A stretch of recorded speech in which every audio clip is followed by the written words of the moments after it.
Chapter 12. At the Zahlebinins. The Zahlebinins were really a very decent family, as Velchaninov had expressed it, and Zahlebinin himself had an assured position in a government office, and was well thought of by his superiors. All that Pavel Pavlovitch had said about their income was true, too. They live very comfortably, but if he dies, there'll be nothing left. Old Zahlebinin gave Velchaninov a warm and affable welcome, and his former foe seemed quite like a friend. "I congratulate you. It was better so," he began at the first word, with a pleasant and dignified air. "I was in favor of settling it out of court myself, and Pyotr Karlovitch, Velchaninov's lawyer, is priceless in such cases." "Well, you get 60,000 without any bother, without delay and dispute, and the case might have dragged on for 3 years. Velchaninov was at once presented to Madame Zahlebinin, an elderly lady of redundant figure, with a very simple and tired-looking face. The young ladies, too, began to sail in one after the other, or in couples. But a very great many young ladies made their appearance. By degrees they gathered to the number of 10 or 12. Velchaninov lost count of them. Some came in, others went out. But among them, several were girlfriends from the neighboring villas. The Zahlebinins' villa, a large wooden house, built in quaint and whimsical style, with parts added at different periods, had the advantage of a big garden. But 3 or 4 other villas looked into the garden on different sides, and it was common property, an arrangement which naturally led to friendly relations among the girls of the different households. From the first words of conversation, Velchaninov observed that he was expected, and that his arrival in the character of a friend of Pavel Pavlovitch, anxious to make their acquaintance, was hailed almost triumphantly. His keen and experienced eye quickly detected something special. From the over-cordial welcome of the parents, from a certain peculiar look about the girls and their get-up, though, indeed, it was a holiday, from all that, the suspicion dawned upon him that Pavel Pavlovitch had been scheming, and, very possibly, without, of course, saying it in so many words, had been suggesting a conception of him as a bachelor of property and of the best society, who was suffering from ennui, and very, very likely to make up his mind to change his state and settle down, especially as he had just come into a fortune. The manner and the appearance of the eldest Mademoiselle Zahlebinin, Katerina Fedosyevna, the one who was 24, and who had been described by Pavel Pavlovitch as a charming person, struck him as being in keeping with that idea. She was distinguished from her sisters by her dress, and the original way in which her luxuriant hair was done. Her sisters, and the other girls, all looked as though they were firmly convinced that Velchaninov was making their acquaintance on Katya's account, and had come to have a look at her. Their glances, and even some words, dropped in the course of the day, confirmed him in this surmise. Katerina Fedosyevna was a tall blonde of generous proportions, with an exceedingly sweet face, of a gentle, unenterprising, even torpid character. Strange that a girl like that should still be on hand, Velchaninov could not help thinking, watching her with pleasure. Of course, she has no dowry, and she'll soon grow too fat. But meantime lots of men would admire her. All the other sisters, too, were nice-looking, and among their friends there were several amusing and even pretty faces. It began to divert him. He had come, moreover, with special ideas. Nadyezhda Fedosyevna, the 6th, the schoolgirl, and Pavel Pavlovitch's bride-elect, did not appear till later. Velchaninov awaited her coming with an impatience which surprised him and made him laugh at himself. At last she made her entrance, and not without effect, accompanied by a lively, keen-witted girlfriend, a brunette with a comical face, whose name was Marie Nikitichna, and of whom, as was at once apparent, Pavel Pavlovitch stood in great dread. This Marie Nikitichna, a girl of 23, with a mocking tongue and really clever, was a nursery governess in a friend's family. She had long been accepted by the Zahlebinins as one of themselves, and was thought a great deal of by the girls. It was evident that Nadia found her indispensable now.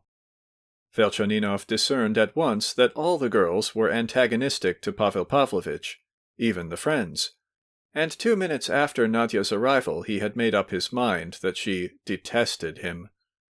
He observed, too, that Pavel Pavlovitch either failed to notice this or refused to.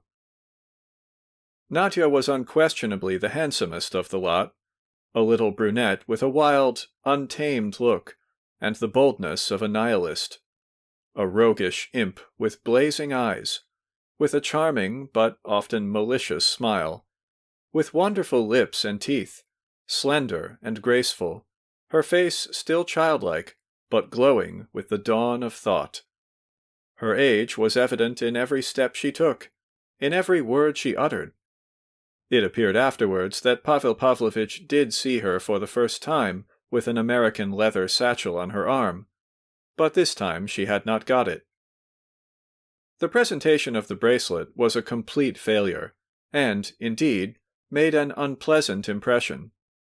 As soon as Pavel Pavlovitch saw his future bride come into the room, he went up to her with a smirk. He presented it as a testimony of the agreeable gratification he had experienced on his previous visit, on the occasion of the charming song sung by Nadyezhda Fedosievna at the piano. He stammered, could not finish, and stood helpless, holding out the case with the bracelet and thrusting it into the hand of Nadyezhda Fedosievna, who did not want to take it, and, crimson with shame and anger, drew back her hands. She turned rudely to her mother, whose face betrayed embarrassment, and said aloud, "I don't want to take it, maman." "Take it and say thank you," said her father, with calm severity. But he, too, was displeased. "Unnecessary, quite unnecessary," he muttered reprovingly to Pavel Pavlovitch. Nadia, seeing there was no help for it, took the case and, dropping her eyes, curtsied, as tiny children curtsy, that is, suddenly bobbed down, and popped up again as though on springs. One of her sisters went up to look at it, and Nadia handed her the case unopened, showing, for her part, that she did not care to look at it. The bracelet was taken out and passed from one to the other, but they all looked at it in silence, and some even sarcastically. Only the mother murmured that the bracelet was very charming. Pavel Pavlovitch was ready to sink into the earth. Velchaninov came to the rescue.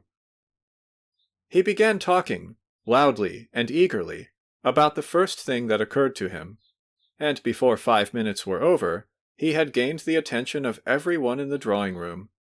He was a brilliant master of the art of small talk, that is, the art of seeming perfectly frank, and at the same time appearing to consider his listeners as frank as himself.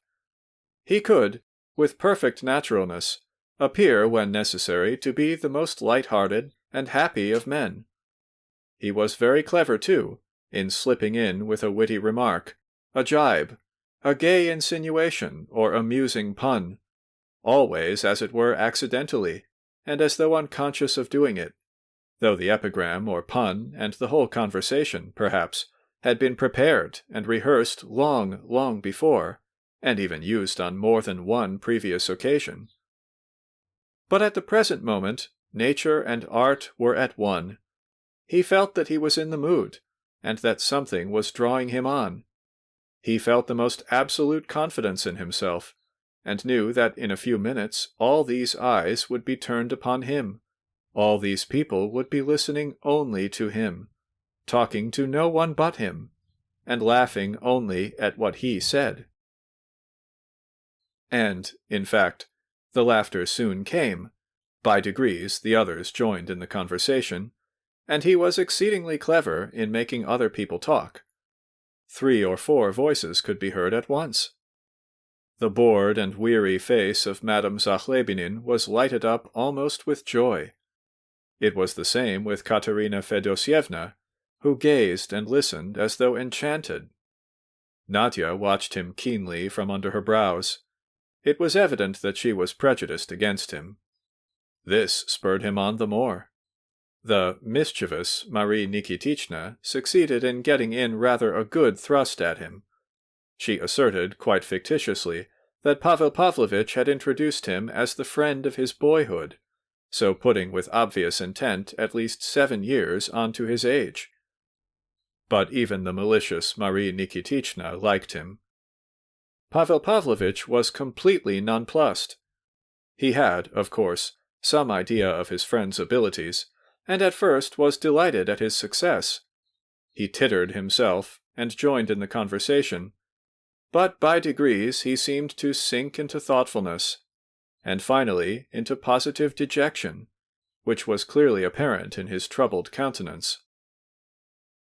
"Well, you're a visitor who doesn't need entertaining," old Zahlebinin commented gaily as he got up to go upstairs to his own room, where, in spite of the holiday, he had some business papers awaiting his revision. "And only fancy, I thought of you as the most gloomy, hypochondriacal of young men. What mistakes one makes!" They had a piano. Velchaninov asked who played, and suddenly turned to Nadia. "I believe you sing." "Who told you?" Nadia snapped out. "Pavel Pavlovitch told me just now." "It's not true. I only sing for fun. I've no voice." "And I've no voice either. But I sing." "Then you'll sing to us? Well then, I'll sing to you," said Nadia, her eyes gleaming. "Only not now, but after dinner. I can't endure music," she added. "I'm sick of the piano. They're all singing and playing from morning to night here. Katya's the only one worth hearing." Velchaninov at once took this up, and it appeared that Katerina Fedosyevna was the only one who played the piano seriously. He at once begged her to play. Everyone was evidently pleased at his addressing Katya, and the mamma positively flushed crimson with gratification. Katerina Fedosyevna got up, smiling, and went to the piano, and suddenly, to her own surprise, she flushed crimson, and was horribly abashed that she, such a big girl, 24, and so stout, should be blushing like a child. And all this was written clearly on her face as she sat down to play. She played something from Haydn, and played it carefully, though without expression. But she was shy. When she had finished, Velchaninov began warmly praising to her, not her playing, but Haydn, and especially the little thing which she had played, and she was evidently so pleased, and listened so gratefully and happily to his praises, not of herself, but of Haydn, that he could not help looking at her with more friendliness and attention. "Ah, but you are a dear," was reflected in the gleam of his eye, and everyone seemed instantly to understand that look, especially Katerina Fedosyevna herself. "You have a delightful garden," he said, suddenly addressing the company and looking towards the glass door that led onto the balcony.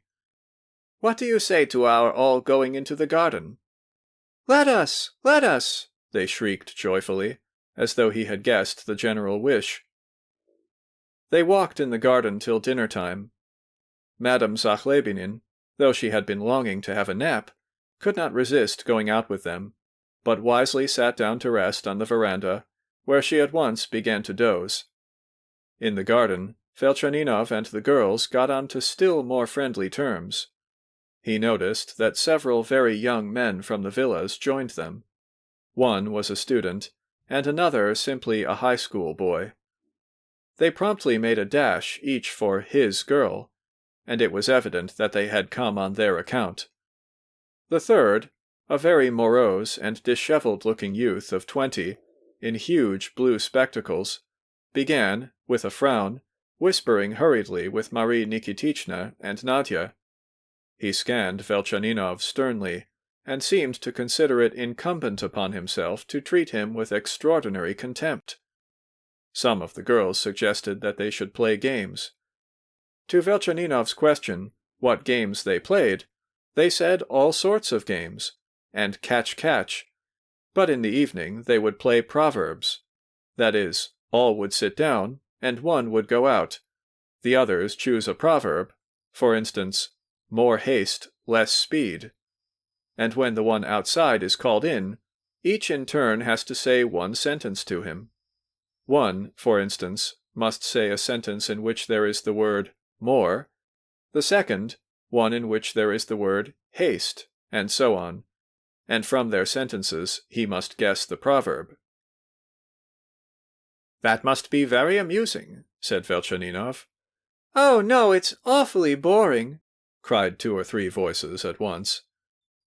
"Or else we play at acting," Nadia observed, suddenly addressing him. "Do you see that thick tree, round which there's a seat? Behind that tree is behind the scenes, and there the actors sit. Say a king, a queen, a princess, a young man, just as anyone likes. Each one enters when he chooses, and says anything that comes into his head, and that's the game." "But that's delightful," Velchaninov repeated again. "Oh no, it's awfully dull.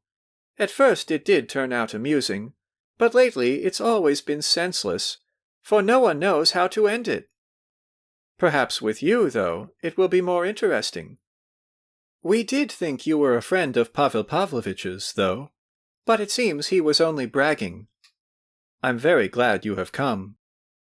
For one thing—" She looked very earnestly and impressively at Velchaninov, and at once walked away to Marie Nikitichna.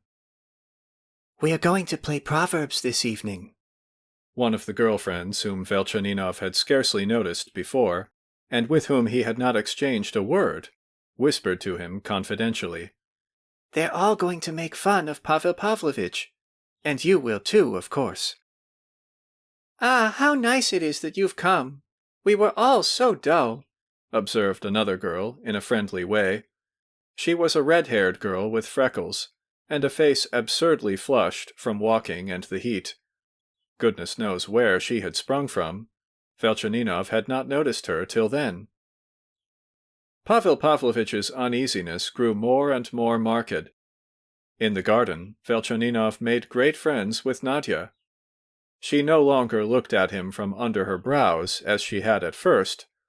She seemed to have laid aside her critical attitude towards him, and laughed, skipped about, shrieked, and twice even seized him by the hand. She was extremely happy. She continued to take not the slightest notice of Pavel Pavlovitch, and behaved as though she were not aware of his existence. Velchaninov felt certain that there was an actual plot against Pavel Pavlovitch. Nadia and the crowd of girls drew Velchaninov aside, while some of the other girlfriends lured Pavel Pavlovitch on various pretexts in another direction. But the latter broke away from them, and ran full speed straight to them, that is, to Velchaninov and Nadia, and suddenly thrust his bald head in between them with uneasy curiosity. He hardly attempted to restrain himself. The naivete of his gestures and actions were sometimes amazing. He could not resist trying once more to turn Velchaninov's attention to Katerina Fedosievna. It was clear to her now that he had not come on her account, but was much more interested in Nadia. But her expression was just as sweet and good-humored as ever. She seemed to be happy simply at being beside them, and listening to what their new visitor was saying. She, poor thing, could never keep up her share in a conversation cleverly. "What a darling your sister Katerina Fedosievna is," Velchaninov said aside to Nadia. "Katya? No one could have a kinder heart than she has. She's an angel to all of us. I adore her," the girl responded enthusiastically. At last, dinner came at 5 o'clock, and it was evident that the dinner, too, was not an ordinary meal, but had been prepared expressly for visitors. There were 2 or 3 very elaborate dishes, which evidently were not part of their ordinary fare, one of them so strange that no one could find a name for it. In addition to the everyday wine, there was a bottle of Tokay, obviously for the benefit of the visitors. At the end of dinner, champagne was brought in for some reason. Old Zahlebinin took an extra glass, became extraordinarily good-humored, and ready to laugh at everything Velchaninov said. In the end, Pavel Pavlovitch could not restrain himself. Carried away by the spirit of rivalry, he suddenly attempted to make a pun, too. At the end of the table, where he was sitting by Madame Zahlebinin, there was a sudden roar of loud laughter from the delighted girls. "Papa! Papa! Pavel Pavlovitch has made a pun, too!" The 4th and 5th Zahlebinin girls shouted in unison. "He says we're damsels who dazzle all." "Ah, so he's punning too. Well, what was his pun?" the old man responded sedately, turning patronizingly to Pavel Pavlovitch and smiling in readiness for the expected pun. "Why, he says we're damsels who dazzle all." "Yes, well, and what then?" The old man did not understand, and smiled more good-humoredly in expectation. "Oh, Papa, how tiresome you are! You don't understand. Why, damsels and then dazzle. Damsel is like dazzle. Damsels who dazzle all." "Ah," the old man drawled in a puzzled voice. Well, he'll make a better one next time." And the old man laughed good-humoredly. "Pavel Pavlovitch, you can't have all the perfections at once," Marie Nikitichna jerked aloud. "Oh, my goodness! He's got a bone in his throat!" she exclaimed, jumping up from her chair. There was a positive hubbub, but that was just what Marie Nikitichna wanted. Pavel Pavlovitch had simply choked over the wine which he was sipping to cover his confusion, but Marie Nikitichna vowed and declared that it was a fish bone, that she had seen it herself, and that people sometimes died of it. "Slap him on the nape of the neck!" someone shouted. "Yes, really, that's the best thing to do," the old man approved aloud. Eager volunteers were already at him. Marie Nikitichna and the red-haired girl, who had also been invited to dinner, and, finally, the mamma herself, greatly alarmed. Everyone wanted to slap Pavel Pavlovitch on the back. Jumping up from the table, Pavel Pavlovitch wriggled away, and was for a full minute asseverating that he had swallowed his wine too quickly, and that the cough would soon be over, while the others realized that it was all a trick of Marie Nikitichna's. "But really, you tease," Madame Zahlebinin tried to say sternly to Marie Nikitichna, but she broke down and laughed as she very rarely did, and that made quite a sensation of a sort. After dinner, they all went out on the veranda to drink coffee. "And what lovely days we're having," said the old man, looking with pleasure into the garden, and serenely admiring the beauties of nature. "If only we could have some rain. Enjoy yourselves, and God bless you. And you enjoy yourself too," he added, patting Pavel Pavlovitch on the shoulder as he went out. When they had all gone out into the garden again, Pavel Pavlovitch suddenly ran up to Velchaninov and pulled him by the sleeve. "Just 1 minute," he whispered impatiently. They turned into a lonely side path. "No, in this case, excuse me. No, I won't give up," he stuttered in a furious whisper, clutching Velchaninov's arm. "What? What?" Velchaninov asked, opening his eyes in amazement. Pavel Pavlovitch stared at him mutely, his lips moved, and he smiled furiously. "Where are you going? Where are you? Everything's ready," they heard the ringing, impatient voices of the girls.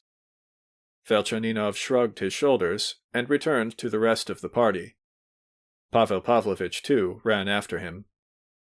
"I'll bet he asked you for a handkerchief," said Marie Nikitichna. He forgot one last time, too." "He'll always forget it," the fifth Zahlebinin girl put in. "He's forgotten his handkerchief. Pavel Pavlovitch has forgotten his handkerchief, Mama. Pavel Pavlovitch has forgotten his pocket-handkerchief, Mama. Pavel Pavlovitch has a cold in his head again," cried voices. "Then why doesn't he say so? You do stand on ceremony, Pavel Pavlovitch," Madame Zahlebinin drawled in a sing-song voice. "It's dangerous to trifle with a cold. I'll send you a handkerchief directly. And why has he always got a cold in his head?" she added as she moved away, glad of an excuse for returning home. "I have 2 pocket handkerchiefs, and I haven't a cold in my head," Pavel Pavlovitch called after her. But the lady apparently did not grasp what he said, and a minute later, when Pavel Pavlovitch was ambling after the others, keeping near Velchaninov and Nadia, a breathless maidservant overtook him and brought him a handkerchief. "Proverbs! A game of proverbs!" the girls shouted on all sides, as though they expected something wonderful from a game of proverbs. They fixed on a place and sat down on a seat. It fell to Marie Nikitishna's lot to guess. They insisted that she should go as far away as possible and not listen. In her absence, they chose a proverb and distributed the words. Marie Nikitishna returned and guessed the proverb at once. The proverb was, "It's no use meeting troubles halfway." Marie Nikitishna was followed by the young man with disheveled hair and blue spectacles. They insisted on even greater precautions with him. He had to stand in the arbor and keep his face to the fence. The gloomy young man did what was required of him contemptuously, and seemed to feel morally degraded by it. When he was called, he could guess nothing. He went the round of all of them and listened to what they said twice over, spent a long time in gloomy meditation, but nothing came of it. They put him to shame. The proverb was, "To pray to God and serve the Tsar, ne'er fail of their reward." "And the proverb's disgusting," the exasperated young man exclaimed indignantly, as he retreated to his place. "Oh, how dull it is!" cried voices. Velchaninov went out. He was hidden even further off. He, too, failed to guess. "Oh, how dull it is!" more voices cried. "Well, now I'll go out," said Nadia. "No, no! Let Pavel Pavlovitch go out now! It's Pavel Pavlovitch's turn!" they all shouted, growing more animated. Pavel Pavlovitch was led away, right up to the fence in the very corner, and made to stand facing it, and that he might not look round, the red-haired girl was sent to keep watch on him. Pavel Pavlovitch, who had regained his confidence and almost his cheerfulness, was determined to do his duty properly, and stood stock still, gazing at the fence and not daring to turn round. The red-haired girl stood on guard 20 paces behind him, nearer to the party in the arbor, and she exchanged signals with the girls in some excitement. It was evident that all were expecting something with trepidation. Something was on foot. Suddenly, the red-haired girl waved her arms as a signal to the arbor. Instantly they all jumped up and ran off at breakneck speed. "Run! You run too!" a dozen voices whispered to Velchaninov, almost with horror at his not running. "What's the matter? What has happened?" he asked, hurrying after them. "Hush! Don't shout! Let him stand there staring at the fence while we all run away. See, Nastya is running." The red-haired girl, Nastya, was running at breakneck speed, waving her hands as though something extraordinary had happened. They all ran at last to the other side of the pond, the very opposite corner of the garden. When Velchaninov had got there, he saw that Katerina Fedosyevna was hotly disputing with the others, especially with Nadia and Marie Nikitishna.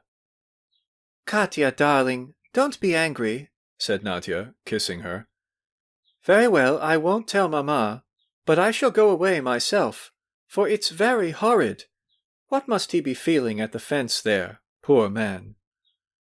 She went away, from pity, but all the others were merciless, and as ruthless as before. They all insisted sternly that when Pavel Pavlovitch came back, Velchaninov should take no notice of him, as though nothing had happened. "And let us all play catch-catch," cried the red-haired girl ecstatically. It was at least a quarter of an hour before Pavel Pavlovitch rejoined the party. For 2/3 of that time he had certainly been standing at the fence. The game was in full swing, and was a great success. Everybody was shouting and merry. Frantic with rage, Pavel Pavlovitch went straight up to Velchaninov and pulled at his sleeve again. "Just half a minute." "Good gracious, what does he want with his half-minutes?" "He's borrowing a handkerchief again," was shouted after him once more. "Well, this time it was you. Now it's all your doing." Pavel Pavlovitch's teeth chattered as he said this. Velchaninov interrupted him, and mildly advised him to be livelier, or they would go on teasing him. "They tease you because you are cross, when all the rest are enjoying themselves." To his surprise, these words of advice made a great impression on Pavel Pavlovitch. He subsided at once. So much so, in fact, that he went back to the party with a penitent air, and submissively took his place in the game. After which they left him alone and treated him like the rest. And before half an hour had passed, he had almost regained his spirits. In all the games when he had to choose a partner, he picked out by preference the red-haired traitress, or one of the Zahlebinins sisters. But to his still greater surprise, Velchaninov noticed that Pavel Pavlovitch did not dare try to speak to Nadia, although he continually hovered about her. At any rate, he accepted his position, as an object of scorn and neglect to her, as though it were a fitting and natural thing. But towards the end, they played a prank upon him again. The game was hide and seek. The one who hid, however, was allowed to run anywhere in the part of the garden allotted him.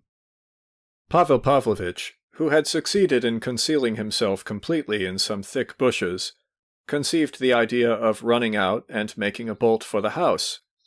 He was seen, and shouts were raised. He crept hurriedly upstairs to the first floor, knowing of a place behind a chest of drawers where he could hide. But the red-haired girl flew up after him, crept on tiptoe to the door, and turned the key on him. All left off playing and ran just as they had done before to the other side of the pond, at the further end of the garden. 10 minutes later, Pavel Pavlovitch, becoming aware that no one was looking for him, peeped out of the window. There was no one to be seen. He did not dare to call out for fear of waking the parents. The maids had been sternly forbidden to answer Pavel Pavlovitch's call or go to him.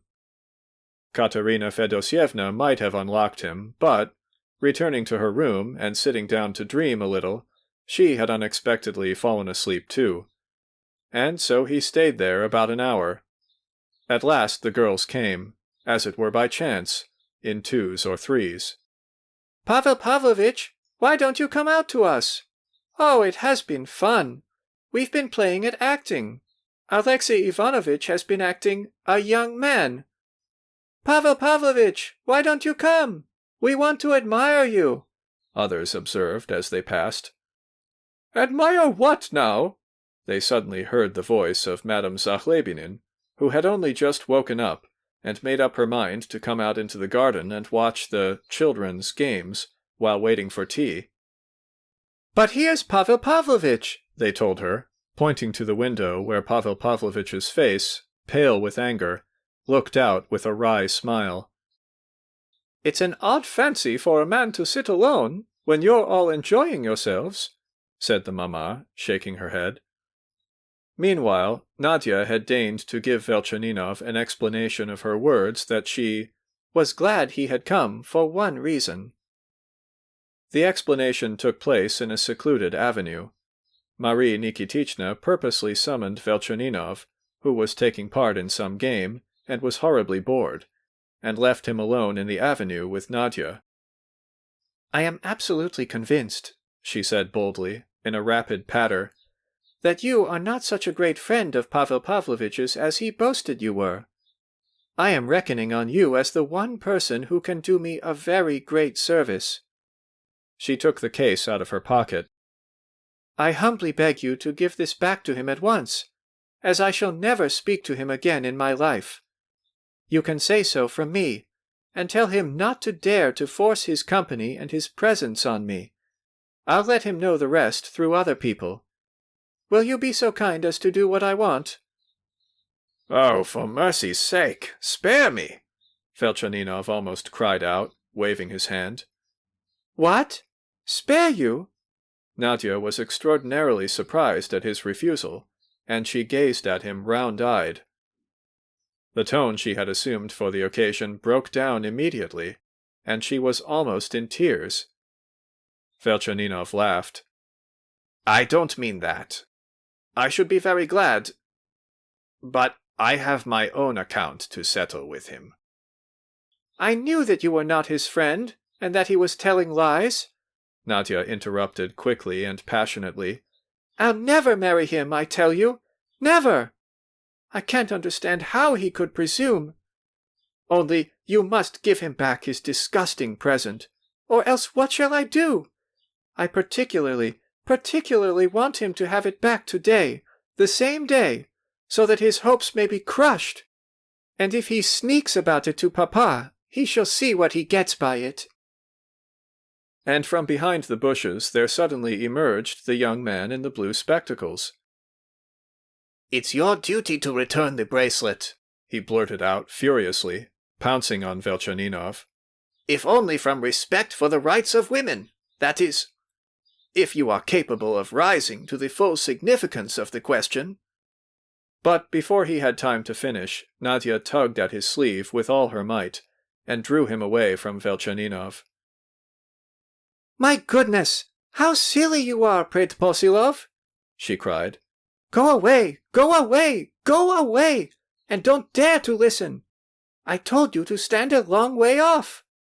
She stamped her little foot at him, and when he had crept back into the bushes, she still walked up and down across the path, with her eyes flashing and her arms folded before her, as though she were beside herself with anger. "You wouldn't believe how silly they are." She stopped suddenly before Velchaninov. "It amuses you, but think what it means to me." "That's not he. It's not he, is it?" laughed Velchaninov. "Of course it isn't. And how could you imagine it?" cried Nadia, smiling and blushing. "That's only his friend. But I can't understand the friends he chooses. They all say that he's a future leader, but I don't understand it. Alexey Ivanovitch, I've no one I can appeal to. I ask you for the last time. Will you give it back?" "Oh, very well, I will. Give it me." "Ah, you are kind. You are good," she cried, delighted, handing him the case. "I'll sing to you the whole evening for that, for I sing beautifully, do you know? I told you a fib when I said I didn't like music. Oh, you must come again. Once at any rate. How glad I should be. I would tell you everything, everything, everything, and a great deal more besides, because you're so kind. As kind as Katya." And when they went in to tea, she did sing him 2 songs, in an utterly untrained and hardly mature, but pleasant and powerful voice. When they came in from the garden, Pavel Pavlovitch was stolidly sitting with the parents at the tea-table, on which the big family samovar was already boiling, surrounded by cups of Sèvres china. He was probably discussing very grave matters with the old people, as 2 days later he was going away for 9 whole months. He did not glance at the party as they came in from the garden, and particularly avoided looking at Velchaninov. It was evident, too, that he had not been sneaking, and that all was serene so far. But when Nadia began singing, he put himself forward at once. Nadia purposely ignored one direct question he addressed her, but this did not disconcert Pavel Pavlovitch, or make him hesitate. He stood behind her chair, and his whole manner showed that this was his place, and he was not going to give it up to anyone. "Alexey Ivanovitch sings, Mama! Alexey Ivanovitch wants to sing, Mama!" Almost all the girls shouted at once, crowding round the piano at which Velchaninov confidently installed himself, intending to play his own accompaniment. The old people came in, and with them Katerina Fedosyevna, who had been sitting with them, pouring out the tea.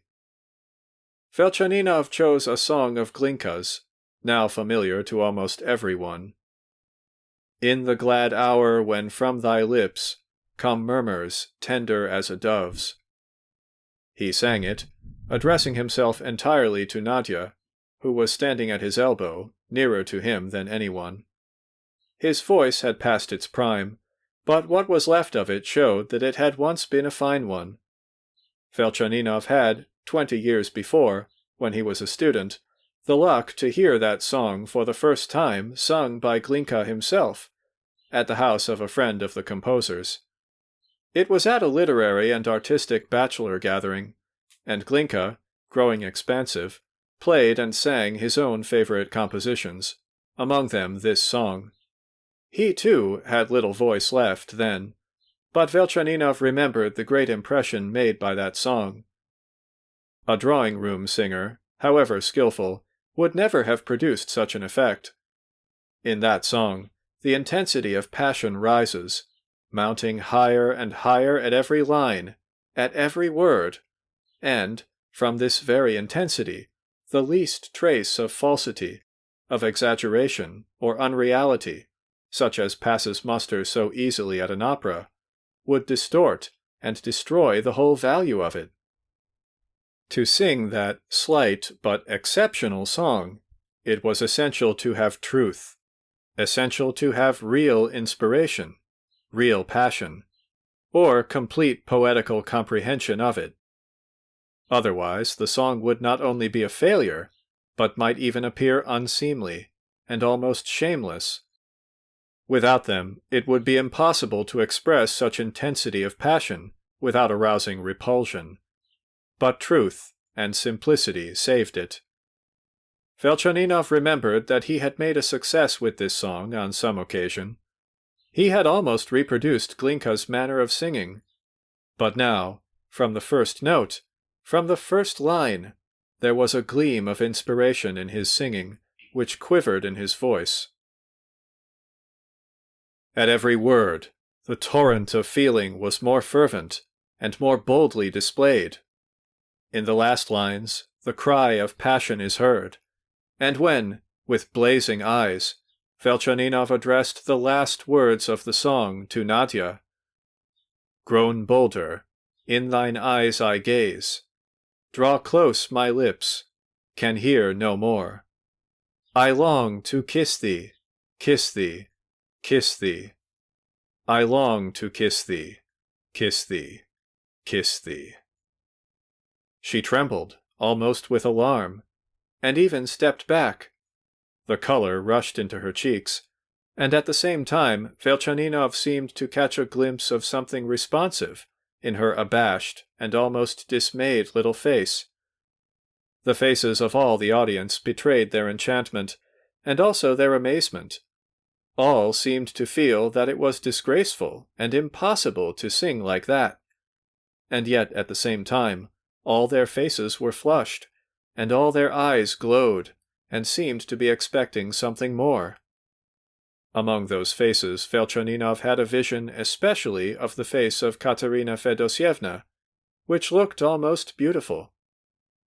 "What a song!" old Zahlebinin muttered, a little flabbergasted.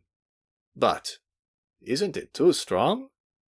Charming, but strong." "Yes," Madame Zahlebinin chimed in.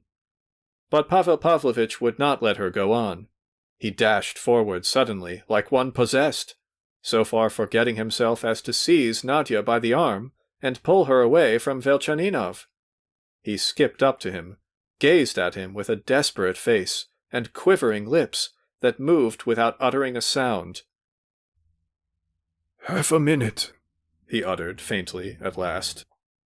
Velchaninov saw that in another minute the man might be guilty of something 10 times as absurd. He made haste to take his arm, and, regardless of the general amazement, drew him out into the veranda, and even took some steps into the garden with him, where it was now almost dark. "Do you understand that you must go away with me this minute?" said Pavel Pavlovitch. "No, I don't understand." "Do you remember?" Pavel Pavlovitch went on, in his frenzied whisper. "Do you remember that you insisted that I should tell you everything openly? The very last word. Do you remember? Well, the time has come to say that word. Let us go." Velchaninov thought a minute, looked at Pavel Pavlovitch, and agreed to go. The sudden announcement of their departure upset the parents and made all the girls horribly indignant. "At least have another cup of tea," said Madame Zahlebinin plaintively. "Come, what's upset you?" old Zahlebinin said, in a tone of severity and displeasure, addressing Pavel Pavlovitch, who stood simpering and silent. "Pavel Pavlovitch, why are you taking Alexey Ivanovitch away?" the girls began plaintively, looking at him with exasperation. Nadia gazed at him so wrathfully that he positively squirmed, but he did not give way. "You see, Pavel Pavlovitch has reminded me, many thanks to him for it, of a very important engagement which I might have missed," Velchaninov said, smiling, as he shook hands with Zahlebinin, and bowed to the mamma and the girls, especially distinguishing Katerina Fedosyevna in a manner apparent to all. "We are very grateful for your visit, and shall always be glad to see you," Zahlebinin said ponderously, in conclusion. "Ah, we shall be so delighted," the mamma chimed in with feeling. "Come again, Alexey Ivanovitch, come again!" Numerous voices were heard calling from the veranda, when he had already got into the carriage with Pavel Pavlovitch. There was perhaps one voice that called more softly than the others. "Come again, dear, dear Alexey Ivanovitch." "That's the red-haired girl," thought Velchaninov.